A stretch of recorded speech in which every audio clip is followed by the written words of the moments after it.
नमस्कार. अशी म्हणायची पद्धत खरं तर भारतीय संस्कृतीतली. असं म्हणण्याने एकमेकांमधला जिव्हाळा हा डेफिनेटली वाढतो. त्याचबरोबर सुसंवादही खूप चांगल्या प्रकारे होतो. असेच आज आपल्याबरोबर आहेत जे उत्तम सुसंवादक आपण ज्यांना म्हणू, उत्तम निवेदक आपण ज्यांना म्हणू शकू, आणि सूत्रसंचालनातला एक मोठं नाव हे आज मनात माझ्याच्या प्लॅटफॉर्मवरती येणार आहे, ज्यांचं नाव आहे श्रीकांत चौगुले.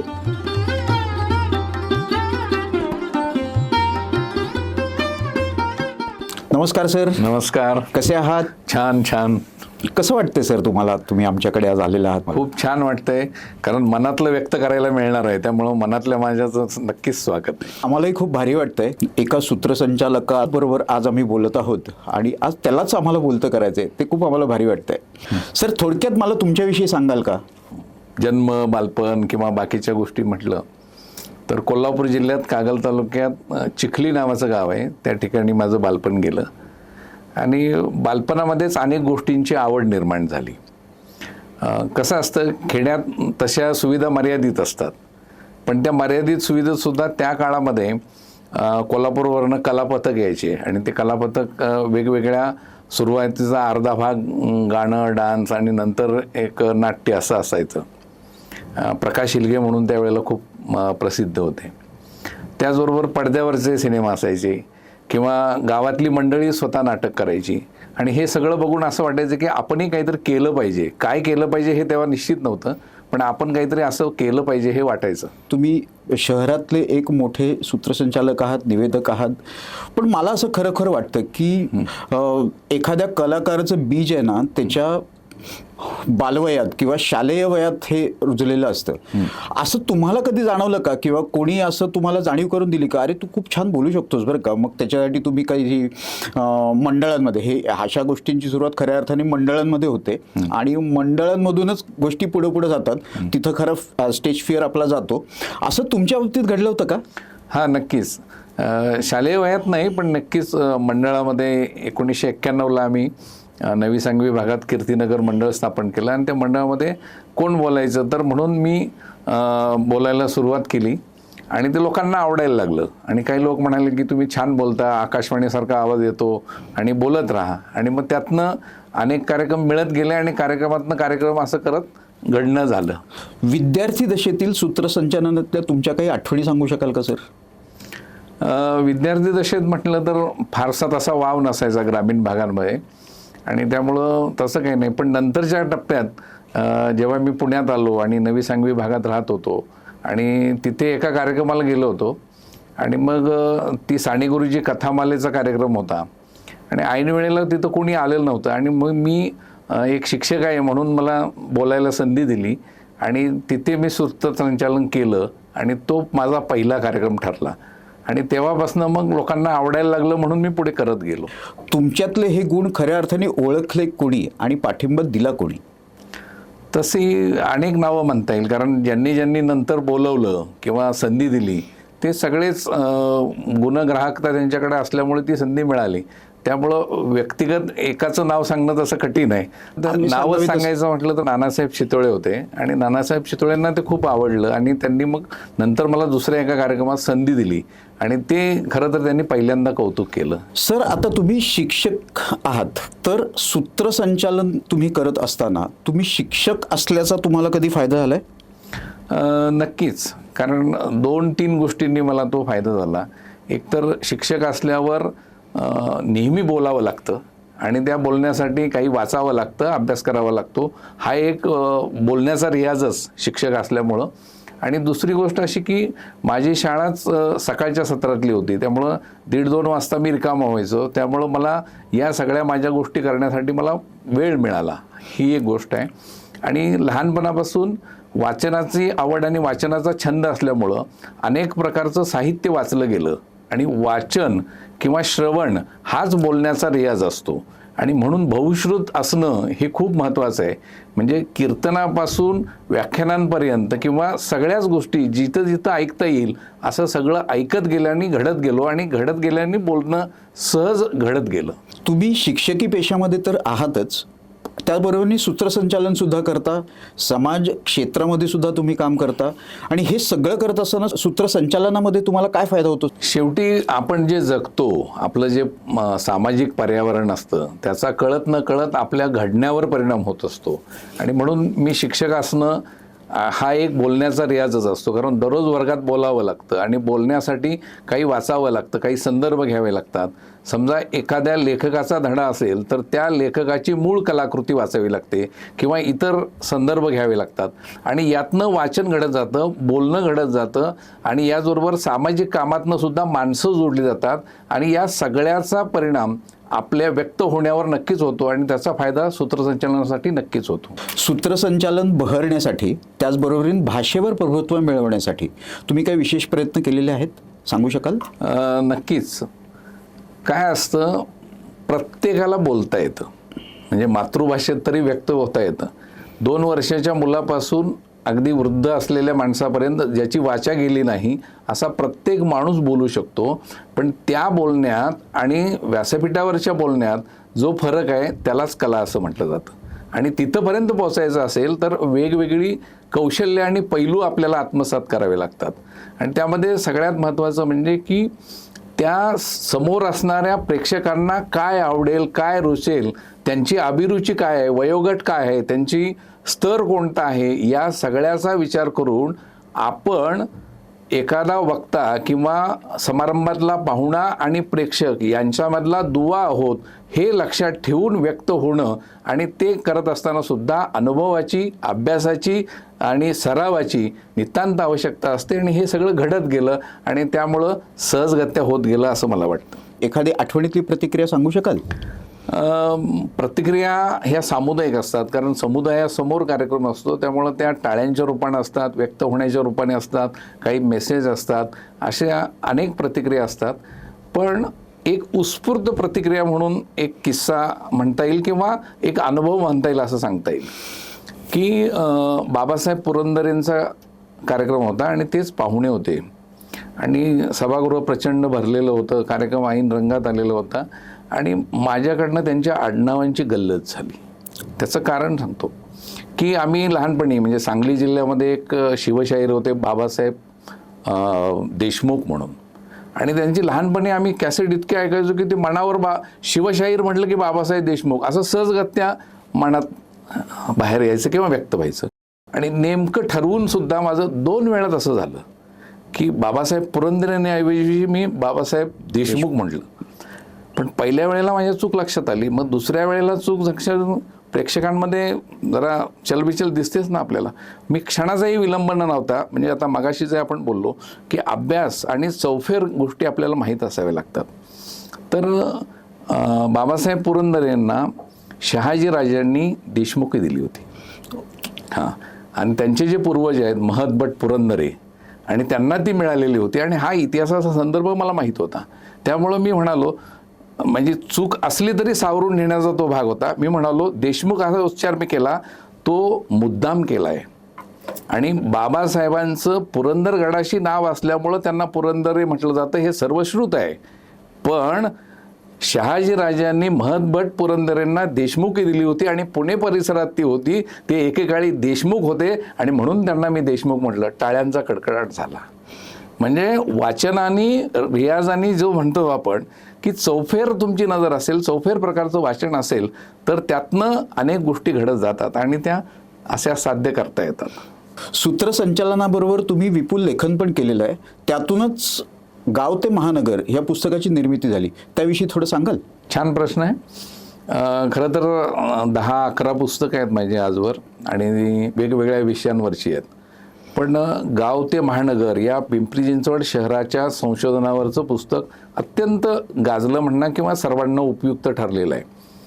तर मी दैनिक लोकसत्ताला अंतरंग पुरवणीसाठीच लेखन करत होतो आणि ते गावागावावरचं लेखन करत असताना सांगवीत एकाशी गप्पा मारत असताना असं लक्षात आलं की तो माणूस सहजगत्या म्हणाला की सांगवीचे सरपंच कसबा पेठेत राहायला होते आणि तिथनं ते घोड्यावर नाही यायचे.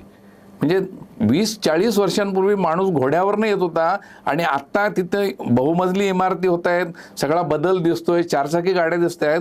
म्हणजे 30-40 वर्षांमध्ये झालेलं हे स्थित्यंतर मला अचंबित करणारं ठरलं. आणि त्यानंतर मात्र मी त्या विषयाचा वेध घेत गेलो आणि 3 वर्षाच्या संशोधनानंतर गाव ते महानगर हे साकार झालं. आणि अजून एक सांगायला आनंद वाटेल मला की आदरणीय प्राचार्य शिवाजीराव भोसले सरांच्या हस्ते ते प्रकाशित झालं.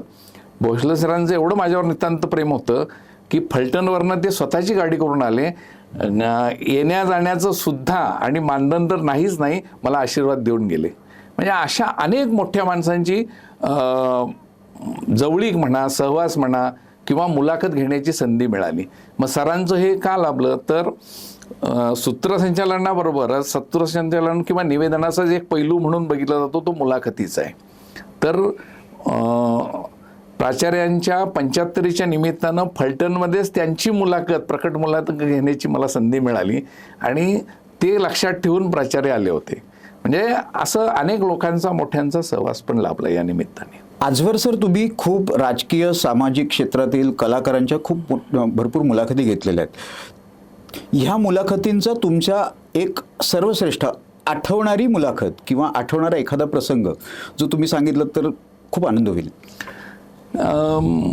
म्हणजे आता श्रीराम लागू, निळू फुले, कुलदीप पवार, दिलीप प्रभावळकर अशा अनेक नामांकित लोकांपासून अनेकांच्या मुलाखती घेण्याची संधी मला मिळाली. आणि त्यामध्ये अनेकांचे अनेक पैलू आहेत. म्हणजे श्रीराम लागूंचं वेळेच्या बाबतीतलं इतकं काटेकोर नियोजन असायचं की या वेळेला म्हणजे या वेळेला. निळू फुलेंबरोबर प्रवास करण्याची मला संधी मिळाली. पण ते प्रवासात आता तसं बघितलं तर मी नवखा होतो, पण ते माझीसुद्धा काळजी घेत होते. म्हणजे ही मनानं मोठी असलेली माणसं मला बघायला मिळाली. कुलदीप पवारांचं एक उदाहरण मला सांगता येईल की हे अभ्यासाच्या दृष्टीने सुद्धा महत्त्वाचं आहे की नुसता बायोडाटा म्हणजे मुलाखत होत नाही. त्या व्यक्तीचा, समजा एखाद्या साहित्यिकाची मुलाखत घ्यायची असेल तर त्या संपूर्ण त्यांचं साहित्य वाचलं पाहिजे, त्यांची जडणघडण माहिती असली पाहिजे. तसंच कला क्षेत्रातल्या, राजकीय क्षेत्रातल्या सगळ्यांची बायोडाटाच्या पलीकडं माहिती असणं हे अत्यंत गरजेचं असतं आणि मी तसा प्रयत्न करत असतो. तर कुलदीप पवारांची मुलाखत घेत होतो आणि ती मुलाखतीच्या दरम्यान काही लोकांना माहीत नसलेले पैलू मी उलगडायला सुरुवात केली. मला त्यांनी मध्येच थांबवलं आणि प्रेक्षकांना उद्देशून ते म्हणाले की हा माणूस CID मध्ये आहे का काय. हां, आणि ते क्षणभराने म्हणाले की या माणसाला माझं इतकं व्यक्तिगत माहिती आहे, यांनी काढली कशी असं मला आश्चर्य वाटते. तर त्यातले 2 गोष्टी अशा होत्या की ते अभिनेते म्हणून, खलनायक म्हणून सगळ्यांना माहितीच आहेत, पण पुण्यामध्ये त्यांचा बांधकाम व्यवसायसुद्धा होता आणि त्याचबरोबरीनं ते स्वामी समर्थांचे निस्सीम भक्त होते. आणि ते गर्दीच्या ठिकाणी टाळून एखाद्या छोट्या मंदिरामध्ये प्रवास करताना जात असत आणि ते पुण्यातलं मंदिर मला माहीत होतं. आणि त्यामुळं अशा गोष्टी माहीत असणं हे अत्यंत गरजेचं असतं आणि त्यातनं मुलाखत रंगत जात असते. आणि मुलाखतीच्या माध्यमातून अनेक मोठ्या माणसांचा मला सहवास लाभला आणि त्यातनं सुद्धा माझी जडणघडण झाली असं म्हणायला हरकत नाही. आता सुधीर गाडगिळांनी 4000 वेगवेगळ्या क्षेत्रातल्या व्यक्तींच्या मुलाखती घेतल्यात, पण सुधीर गाडगिळांची स्टेजवर मला 4 वेळा मुलाखत घेण्याची संधी मिळाली, हे सुद्धा एक भाग्याचाच भाग आहे. तर अशा पद्धतीनं सूत्रसंचालन हे मंचीय कार्यक्रमासाठी, पण निवेदन हा एक वेगळा पैलू आहे, मुलाखत हा सुद्धा एक वेगळा पैलू आहे आणि या सगळ्यासाठी मला काम करता आलं, यात नक्कीच मी धन्यता मानतो. सर, आजच्या प्रेक्षकांसाठी तुम्ही स्पेसिफिक हे सूत्रसंचालन किंवा निवेदन हे अधिक चांगलं होण्यासाठी काही त्याच्यासाठी विशिष्ट अभ्यासक्रम असतो का किंवा त्याच्यासाठी काही एक्सरसाइज करायला लागतात का, ह्याच्याविषयी काही सांगाल का? ही बोलण्याची कला आहे आणि बोलण्याच्या कलेच्या संदर्भात आवाजातला चढ उतार, स्पष्टता, शब्दोच्चार यासाठी काही व्यायाम नक्कीच आहेत. त्याला वाचिक व्यायाम म्हणतात. तर मग त्यामध्ये काय की ओंकाराचं उच्चारण किंवा काही श्लोकांचं उच्चारण, आवाजाची पातळी चढ उतार कमी करणं, अशा काही व्यायामाच्या गोष्टी आहेत त्या घेतल्या जातात. पण त्या पलीकडे जाऊन तुमचा महत्त्वाचा किती अभ्यास आहे आणि तुम्ही किती काम करता किंवा किती उत्तम पद्धतीनं त्यात पुढे जाता हे महत्त्वाचं असतं. त्याच्यामध्ये आता अजून एक गोष्ट अशी की मुळात माईकचा सेन्स असणं हे मंचीय कार्यक्रमासाठी अत्यंत महत्त्वाचं असतं. काही लोकांना कळत नाही की आपण आपल्यासमोर माईक आहे, तो माईक सभागृहात पुरेल एवढा आवाज त्यांच्यापर्यंत जाणार आहे, पण ते वरच्या पट्टीत बोलत असतात आणि त्यामुळे ते नकोसं वाटतं. त्यामुळं माईकचं आणि आपल्या तोंडाच्या मधलं अंतर, आपल्या आवाजाची पातळी आणि त्याचा असलेला सराव या गोष्टी जशा महत्त्वाच्या आहेत, तसंच समोरच्या माणसाचा नेहमी आदर ठेवत त्याच्याशी बोलणं. कारण काही मुलाखतकारांचं असं होतं की मी म्हणजे कोणीतरी आहे. सूत्रसंचालन, निवेदन आणि मुलाखत यात जो फरक आहे तो फरक पण मी सांगू इच्छितो. कारण जे सभा समारंभ असतात आणि त्यासाठी जो बोलणारा असतो किंवा ते कार्यक्रमाचा जो धागा गुंफणारा असतो त्याला सूत्रसंचालक म्हटलं जातं. कारण ती सूत्र पुढे न्यायची असतात. आणि जाता जाता असं एक म्हणेल की त्याचं अस्तित्व ते किती असलं पाहिजे, तर त्या सूत्रा इतकं असलं पाहिजे. सूत्र म्हणजे दोरा किंवा धागा असं म्हटलं जातं. मग मण्यांमध्ये धागा ओवल्यानंतर तो धागा किती दिसतो, 2 मण्याच्या मधल्या अंतरात थोडासा दिसतो आणि बाकी सगळा भाग कार्यक्रमाचा आहे. वा. पण काही लोकांचं असं होतं की मला पाठ आहे म्हणून, मला कविता येतात म्हणून त्या प्रेक्षकांवर मारायचा प्रयत्न करतात आणि हे अत्यंत चुकीचं आहे. कारण कविता किंवा कोटेशन जर सपखल आणि योग्य असेल तरच ते वापरावं. मला उलट लोक असं म्हणतात की तुम्ही फार कमी बोलता, सूत्रसंचालन करताना कमी बोलता. पण मी कमी बोलतो आणि मोजकं बोलतो, त्यामुळे ते लोकांना अधिक आवडतं. तर हा एक भाग आहे. सूत्रसंचालनाने हे लक्षात ठेवलं पाहिजे की हा कार्यक्रम माझा नाही, जो वक्ता आहे, जो भाषण करता आहे त्याचा आहे, किंवा समारंभ ज्याचा आहे तो त्याचा आहे आणि आपण त्या धागा जोडणारा आहोत. हा एक भाग झाला. आता निवेदनामध्ये संधी असते. निवेदन म्हणजे कसं असतं की समजा भावगीताचा कार्यक्रम आहे, भक्तिसंगीताचा कार्यक्रम आहे किंवा एखाद्या रंगमंचीय कार्यक्रम कलाकारांचा आहे, तर तिथं ते स्क्रिप्टेड निवेदन ठरलेलं असतं की बाबा या गाण्याला हे बोलायचं आहे, या गाण्यात हा किस्सा सांगायचा आहे, हे निवेदन झालं. आणि मग मुलाखत ही प्रकट मुलाखत जी स्टेजवर होते ती, वृत्तपत्रासाठी घेतली जाते ती पण लिखित मुलाखत आहे, माध्यमांसाठी घेतली जाते ती पण मुलाखतच आहे, पण त्यात काही अंशांनी फरक आहे. तर कार्यक्रम कंटाळवाणा व्हायचा नसेल, श्रोत्यांना प्रेक्षकांना आवडायचं असेल तर बहुआयामी हा सूत्रसंचालक असला पाहिजे. आता परवाचंच एक उदाहरण सांगतो. एक ग्रामीण साहित्य संमेलन होतं आणि तो मंडप घातला होता आणि त्या मंडपाला एका साहित्यिकाचं नाव दिलं होतं आणि ती सूत्रसंचालिका अनेक वेळा फक्त जे काही ठरलेले 2-4 वाक्य होती तीच वारंवार ती बोलत होती. तर असं न करता जर आपल्याला जर माहिती असेल तर त्या लेखकाची पुस्तकं घेऊन एकदा, त्या लेखकाचं गावाशी नातं असलेलं वर्णन करून परत एकदा नाव घेतलं, त्या लेखकाच्या गाजलेल्या कलाकृतींना मिळालेले पुरस्कार हे घेऊन एकदा घेतलं की अशा पद्धतीनं वेगवेगळ्या पद्धतीनं आपल्याला ते व्यक्त करता येतं. आणि हे असं झालं तर कंटाळवाणं होत नाही. नाहीतर मग तेच बोलणं हे रिपिटेशन लोकांना आवडत नाही. आणि याचबरोबरीनं की आवाजातलं चढउतार हे सांगितलं, शब्दोच्चार सांगितलं, बोलण्याची मर्यादा सांगितली. त्याचबरोबरीनं मी खूप जाणकार आहे ही भूमिका पण ठेवायची नसते. कारण काय की आता समजा मी तुमची मुलाखत घेतोय, तुमच्याविषयी मला सगळं माहिती आहे, तुमच्या अनेक बाबीविषयी मी जाणकार आहे, पण प्रेक्षकाला ते माहीत नाही ही भूमिका मनात ठेवून प्रेक्षकांचा प्रतिनिधी म्हणून तुमच्याशी संवाद साधायचा असतो. आणि मग असे काही गोष्टी आपण ध्यानात ठेवल्या तर कार्यक्रम चांगला होतो, मुलाखत चांगली होते आणि ती रंगतदार होते आणि ती प्रेक्षकांना आवडत असते. तुम्ही अनेक मुलाखती घेतलेल्या आहेत, त्यातल्या काही गमती जमती सांगा ना. गमती जमती म्हणा किंवा आनंदाच्याही गोष्टी आहेत, अनेक मोठ्यांचा सहवास पण आहे. पुण्यात बालगंधर्वला एक कार्यक्रम होता आणि त्या कार्यक्रमाला प्रमुख पाहुणे हिंदू हृदय सम्राट बाळासाहेब ठाकरे होते आणि त्यांना झेड सुरक्षा होती. आणि 3 तास मी त्या मंचावर त्यांच्याबरोबर होतो सूत्रसंचालन असल्यामुळं. आणि त्यांनी सुद्धा दाद दिली. दाद अर्थात ती सांकेतिक होती, मान हलवून म्हणा किंवा अशा पद्धतीची. तर अशा ज्या लोकांपर्यंत आपल्याला पोचणं शक्य नाही, त्यांच्या सहवास मिळणं शक्य नाही, अशा अनेक मोठ्या व्यक्तींचा सहवास मला सूत्रसंचालनामुळे मिळाला.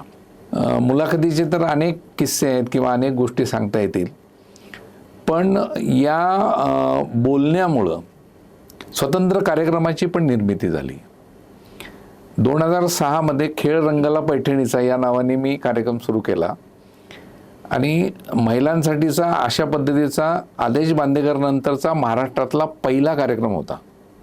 अच्छा. आणि या कार्यक्रमाला इतकी उत्स्फूर्त दाद किंवा प्रतिसाद मिळाला की हजारो महिला उपस्थित असायच्या आणि नेमक्या त्या दरम्यान निवडणुका आल्या होत्या. तर अनपेक्षितपणे सलग 1.5 महिना मी दररोज कार्यक्रम केले आत्तापर्यंत. म्हणजे नंतर मी तो बंद केला, अनेक लोक करायला लागली म्हणून. तर साधारण 500 प्रयोग महाराष्ट्रात वेगवेगळ्या ठिकाणी त्यामुळं मला करता आले.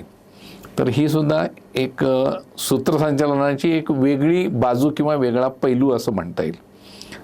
मुलाखतीचं तर मी प्रकट मुलाखती करतच होतो, पण मुंबई दूरदर्शनला कलारंग नावाचा एक कार्यक्रम होता की त्यामध्ये त्या वेगळेपणाने कला सादर करणाऱ्या कलाकारांच्या कलेचा थोडा अंश आणि काही अंश हा त्याच्या जडणघडणीचा बोलतं करण्याचा असा तो संयुक्तिक कार्यक्रम होता.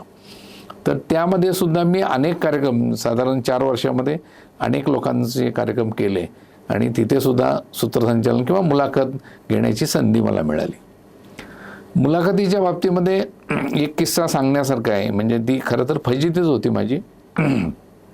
आपल्याकडची अभिनेत्री सोनाली कुलकर्णी सगळ्यांना माहिती आहे. तिचा एकच चित्रपट आला होता, बकुळा नामदेव घोटाळे नावाचा. आणि त्यावेळेला मला संयोजकांचा फोन आला की सोनाली कुलकर्णीची मुलाखत करायची, ही तारीख आहे. मी नंतर काही संवाद झाला नाही किंवा बोलणंही झालं नाही. मी सिनियर सोनाली कुलकर्णी जी घराबाहेर वगैरे चित्रपट, तिची सगळी माहिती आणि तिच्या संदर्भातला सगळा अभ्यास करून मी गेलो. मी गेल्यावर तिथं स्टेजवर जाण्यापूर्वी मी संयोजकांना विचारलं, म्हटलं मॅडम कुठे आहेत? तर म्हणाल ह्या काय मॅडम? त्यावेळेला मला लक्षात आलं की या सोनाली कुलकर्णीची मुलाखत करायची आहे.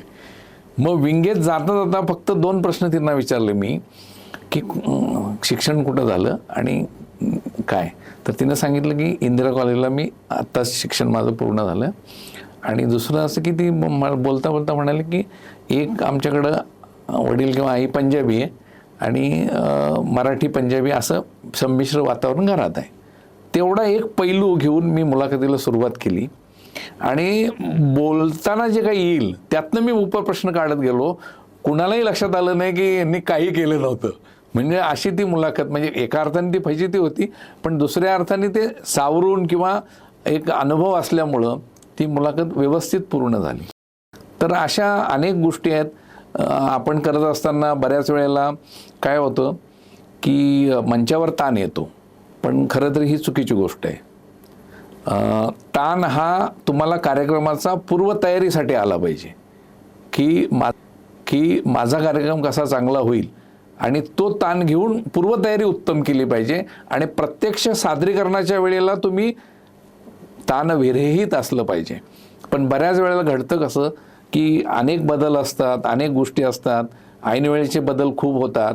त्यामुळं ताण येणं साहजिक आहे, पण तो काही प्रमाणात असणं गरजेचं आहे. पण तो जो जास्त प्रमाणात झाला तर मात्र बोलण्यात, उच्चारात आणि संदर्भात चुका घडतात.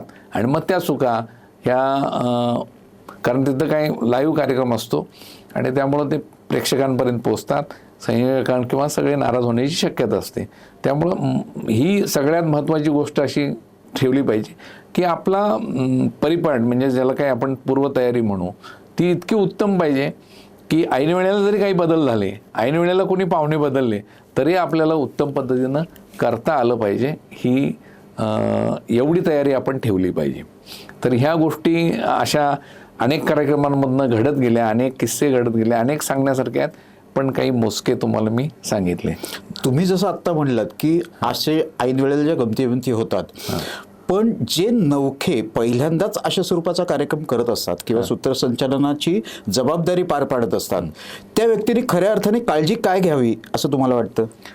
सूत्रसंचालनामध्ये महत्त्वाच्या गोष्टी काय आहेत की तुमची सजगता, तुमची जागरूकता, प्रासंगिकता आणि उत्स्फूर्तता या सगळ्या गोष्टी असणं अत्यंत गरजेचं आहे. आता प्रासंगिकता काय की समजा संयोजक तुम्हाला भेटलेत, त्यांनी सांगितलं आहे की सुरुवातीला प्रतिमा पूजन आणि तिथं सांगितलं सरस्वती, आणि तुम्ही तसंच बोललं चालत नाही. तुम्ही तिथं आधी गेल्यानंतर थोडंसं बघायला लागतं. माझं एका कार्यक्रमात असं झालं, सांगताना सरस्वती सांगितली आणि मला जिथून मी बोलत होतो तिथून न दिसणाऱ्या ठिकाणी सावित्रीबाई फुलेंचा फोटो होता. आता जर ते उच्चार केला असता की सरस्वतींना हार घालतील तर ते केवढं गोळ झालं असतं. म्हणून की कार्यक्रमाच्या आधी सुद्धा आपण डोळसपणे व्यासपीठाची रचना कशी आहे, काय काय मांडणी केलेली आहे, कोण आलंय पाहुणे, कोण येणार आहेत, या सगळ्याची पूर्वतयारी आपण करावी लागते. आणि हे जर असेल तर मग चुका कमी होतात.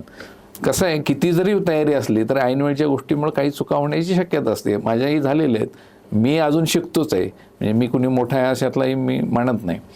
पण भाग असा आहे की प्रत्येक गोष्टीवर तुम्ही सजग असणं गरजेचं असतं. आणि ते जर असेल आणि प्रासंगिक तुमचं निरीक्षण असेल, अनेक वेळेला एकाच नावाची 2 माणसं असतात आणि आपल्याला परिचित असलेल्या माणसाविषयी आपण बोलू शकतो आणि तो चुकीचं ठरू शकतं. आपण ज्या प्रकारे विचार करतो त्याच प्रकारे संयोजक किंवा प्रेक्षक करतील असं नाही. त्यामुळं त्यांचाही विचार करून व्यक्त होणं अत्यंत गरजेचं असतं. आणि म्हणून सगळ्याच ठिकाणी भान असणं अत्यंत गरजेचं असतं. एक मला या सगळ्या लोकांच्या मुलाखती घेत असताना सुधीर गाडगिळांची मुलाखत घेतल्यानंतर त्यांनी एक पैलू जो सांगितला तो मी कायमस्वरूपी लक्षात ठेवला आहे आणि तो प्रेक्षकांनाही नक्कीच आवडेल.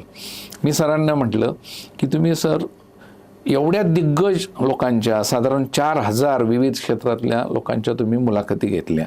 तर गाडगीळ सर तेव्हा म्हणाले की ही जी मोठी माणसं आहेत ही दुसऱ्याविषयी निगेटिव्ह बोलण्यात आपला पॉझिटिव्ह वेळ कधीही घालवत नाहीत. ती फक्त स्वतःचा विचार करतात आणि स्वतःच्या घडणीसाठी जे आवश्यक आहे त्या विचार करत असल्यामुळे ती मोठी होतात. सामान्य माणसाचं वेगळं होतं, ह्याच्याविषयी त्याच्याविषयी आपण बोलत राहतो, ह्याची काही गरज नसते. तर असं प्रत्येकाकडनं काही ना काही मी शिकत गेलो आणि घडत गेलो. सूत्रसंचालक हे एक करिअर म्हणून पाहता येऊ शकतं का, आणि त्याच्यामध्ये संधी किती आहेत? अगदी खूप छान प्रश्न आहे. कारण काय माहिती आहे काय, आत्ता सूत्रसंचालन, निवेदन किंवा मुलाखत हे भाषेवर आधारित असणाऱ्या गोष्टी आहेत आणि त्या व्यक्त होणाऱ्या गोष्टी आहेत. तर मराठी भाषा उत्तम पद्धतीने येणाऱ्या, मराठी भाषा किंवा अन्य कोणतीही भाषा उत्तम जाणणाऱ्या व्यक्तीला हे व्यक्त होण्यासारखं किंवा करण्यासारखं आहे हे विद्यापीठाच्याही लक्षात आले. आणि म्हणून विद्यापीठांनी BAच्या अभ्यासक्रमामध्ये उपयोजित मराठी हा विषय ठेवलेला आहे. आणि त्या उपयोजित मराठीमध्ये सूत्रसंचालन, मुलाखत ह्या गोष्टी आहेत. अच्छा. आणि मी अनेक कॉलेजवर जाऊन याच्याविषयी बोललेलो आहे. आज प्रत्येकाला वाटतं की आपला कार्यक्रम नीटनेटका झाला पाहिजे. मग तो घरातला वाढदिवस असो, आणि घरात तर आता होत नाही कारण घर आता छोटी झाली, फ्लॅट आले.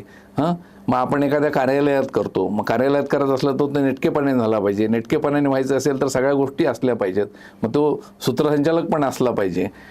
तुम्हाला सांगतो की लग्न आणि वाढदिवस एवढेच कार्यक्रम करून आपला चरित्र चालवणारे अनेक निवेदक सूत्रसंचालक आहेत. म्हणजे आजकाल वेगवेगळ्या ठिकाणी वेगवेगळ्या प्रकारच्या संधी उपलब्ध होत आहेत. तेव्हा तरुणांनी जर आपल्याला नेटकेपणानं, चांगलंपणानं बोलता येत असेल तर या क्षेत्राकडं वळायला आणि अशा पद्धतीच्या क्षेत्रामध्ये आपलं काही नावही होतं, अर्थकारण म्हणजे आर्थिक लाभही होतो आणि लोकांसमोर असल्यामुळं तुम्ही एक प्रसिद्धीचा चेहरासुद्धा होतात. त्याचबरोबरीने अजून एक प्रत्येक गावामध्ये, प्रत्येक शहरामध्ये वेगवेगळी न्यूज चॅनल झालेली आहेत. म्हणजे निवेदनामधलाच वृत्तनिवेदक हा एक भाग आहे. सुरुवातीला किंवा आमच्या काळामध्ये एक दूरदर्शनच असायचं. दूरदर्शनवर संधी मिळणे म्हणजे खूप मोठी संधी, अप्राप्य गोष्ट होती. बरोबर. पण आता गावागावात म्हणजे अगदी छोट्या छोट्या गावांमध्ये सुद्धा छोटे यूट्यूबवरचे चॅनल झालेले आहेत. आणि मग माध्यमं पण खूप मोठी झालेली आहेत आणि यामध्ये वृत्तनिवेदक म्हणून सुद्धा संधी मिळते. तर मग अशा पद्धतीनं वेगवेगळ्या क्षेत्रात आजकाल चांगलं बोलणाऱ्याला, चांगलं लिहिणाऱ्याला संधी नक्कीच मिळते आहे. आणि ती जर अधिक जाणकारीनं, सखोलपणे, थोडासा प्रयत्न करून, अभ्यासपूर्वक जर आपण प्रयत्न केला तर नक्कीच याच्यामध्ये तरुणांना यश मिळेल असं मला वाटतं. सर, सूत्रसंचालकांनी काय करावे किंवा काय करू नये, मनात माझ्याच्या प्रेक्षकांसाठी तुम्ही काय सांगाल? मुळात ज्याला बोलायचं आहे किंवा व्यक्त व्हायचं आहे त्यांनी वाचन उत्तम ठेवलं पाहिजे. कारण वाचनाने अनेक गोष्टी आपल्याला कळत असतात. म्हणजे अगदी दैनंदिन वृत्तपत्रापासून लागणाऱ्या संदर्भीय गोष्टींसाठी अनेक ग्रंथ, पुस्तकं या सगळ्या गोष्टी वाचल्याच पाहिजेत. पण त्याचबरोबरीनं बोलण्याचा सराव झाला पाहिजे. संधी मिळाली पाहिजे. संधी मिळेल तिथे आपण काम करत राहिलं पाहिजे. आणि आपण किती नेटकेपणाने, चांगलेपणाने बोलू शकतो हे तुम्हाला कळायचं असेल तर एका निवांत ठिकाणी बसून त्याचं रेकॉर्डिंग करून ते ऐकलं पाहिजे. म्हणजे आपल्याच चुका आपल्याला कळतात, आपल्याच वाक्यरचना आपण कशा केल्यात हे आपल्याला कळतं. आणि त्यातनं त्या चुका लक्षात आल्यावर जर टाळत गेलो तर आपल्याला उत्तम पद्धतीनं सूत्रसंचालन करता येऊ शकतं. हा एक भाग झाला. आणि दुसरं असं की काही तांत्रिक गोष्टी असतात. म्हणजे आता सरकारी कार्यक्रम असेल तर त्या सरकारी कार्यक्रमामध्ये आपल्याला त्या पदांना अधिक महत्त्व द्यावं लागतं. मग तुम्हाला त्या पदाची जी काही हायरार्की आहे ती माहीत असली पाहिजे. आणि ती जर माहीत नसेल तर मग उपयोग नाही. मग काय होईल की समजा एखाद्या ज्येष्ठ अधिकाऱ्याचं नाव मागं राहिलं आणि कनिष्ठ अधिकाऱ्याचं आधी नाव घेतलं तर तुम्ही तिथं फसलात. आणि म्हणून ती रचना आहे सरकारी यंत्रणेतली, ती माहिती असली पाहिजे. पदांची नावं माहिती असली पाहिजेत, त्या व्यक्ती माहिती असल्या पाहिजेत. आणि ह्या साध्या साध्या गोष्टी आहेत. मग असं सगळं जर असेल तर ते नेमकेपणाने करता येतं. आता एक साधा भाग सांगतो की समारंभातला, की सत्कार घ्यायचे असतात त्यावेळेला सिनियर माणसाचा पहिला सत्कार घ्यायचा असतो. आणि बोलायला ज्यावेळेला संधी द्यायची असते त्यावेळेला सिनियर माणसाला सगळ्यात शेवटी द्यायचं असतं. आता हे जर सूत्र माहीत नसेल तर तो माणूस फसेल. म्हणून यातले काही बारकावे आहेत, ते बारकावे माहीत असणं, कुठल्या कार्यक्रमात काय बोललं पाहिजे याची सुद्धा जाण असणं. कारण प्रत्येक कार्यक्रमाचा एक लहेजा वेगळा असतो. सांस्कृतिक कार्यक्रम असेल तर त्यात वेगळं बोलावं लागतं, राजकीय कार्यक्रमात वेगळा बाज ठेवावा लागतो. त्याचबरोबरीनं शास्त्रीय संगीताचा कार्यक्रम असेल तर त्यामध्ये काही परंपरेनं आलेले शब्द असतात, त्याचा शब्दप्रयोगांचा उपयोग करावा लागतो. आता गंडामंद शिष्य एरवी कधी आपण म्हणत नाही, पण शास्त्रीय संगीताच्या वेळेला असेल आणि तो जर त्याचा शिष्य असेल आणि तो रिसर त्याच्याकडे शिक्षण घेतलं असतं तर गंडाबंद शिक्षण म्हटलं जातं. तर अशा पद्धतीनं वेगवेगळ्या ठिकाणी वेगवेगळ्या त्या मंचाला अनुसरून शब्दप्रयोग करणं गरजेचं असतं. जगद्गुरू आहेत आणि एखाद्या राजकीय माणसाने जगद्गुरूचा सत्कार करतील हे म्हणणं चूक आहे. तिथं शब्दप्रयोग असा करावा लागतो की जे काही हार असेल, गुच्छ असेल ते अर्पण करतील आणि त्यांचा आशीर्वाद प्राप्त करतील, हा शब्दप्रयोग असतो. म्हणजे अशा पद्धतीनं वेगवेगळ्या मंचावरचे वेगवेगळ्या काही नियम असतात किंवा संकेत असतात, ते पाळावे लागतात. आणि हे केलं तर उत्तम पद्धतीनं आपला मार्ग पुढे जातो. आणि याचबरोबरीनं टाळायचं काय ते मी मगाशी सांगितलं, अधिक बोलणं टाळलं पाहिजे, नेमकेपणाने बोललं पाहिजे, नको तिथं कोटेशन देऊन उपयोगाचं नसतं. करेक्ट. आणि त्या विषयाला धरून बोललं पाहिजे. माणसं काय होतात, काही काही वेळेला भरकटत जातात आणि भरकटल्यामुळं कार्यक्रम भरकटतो. तर कार्यक्रम भरकटणार नाही. एखाद्या वेळेस तो वक्ता भरकटला, पाहुणा भरकटला तरीसुद्धा त्याला दुसऱ्या बोलणाऱ्यांना मार्गावर आणण्यासाठी आपण काहीतरी सूचक बोलावं लागतं आणि मग दुसरा बरोबर त्या विषयावर बोलतो.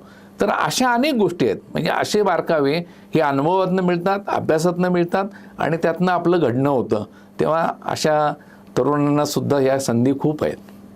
नक्कीच आज या पॉडकास्टमध्ये सूत्रसंचालकांनी काय करायला पाहिजे, काय करायला नको, हे आज सरांनी खूप चांगल्या आणि सोप्या पद्धतीने सांगितलेलं आहे, जो उद्याच्या येणाऱ्या सूत्रसंचालकाला नक्कीच फायदेशीर ठरू शकतं असं मला मनापासून वाटतंय. धन्यवाद सर. मनात माझ्याच्या प्रेक्षकांना तुम्ही आज खूप चांगल्या प्रकारे मार्गदर्शन केलं.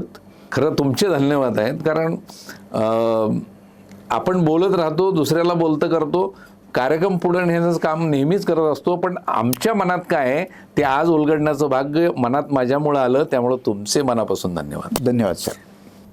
तर कसा वाटला आजचा भाग आमच्या कमेंट बॉक्समध्ये जरूर कळवा. लाईक करा, सबस्क्राईब करा आणि शेअरही करा.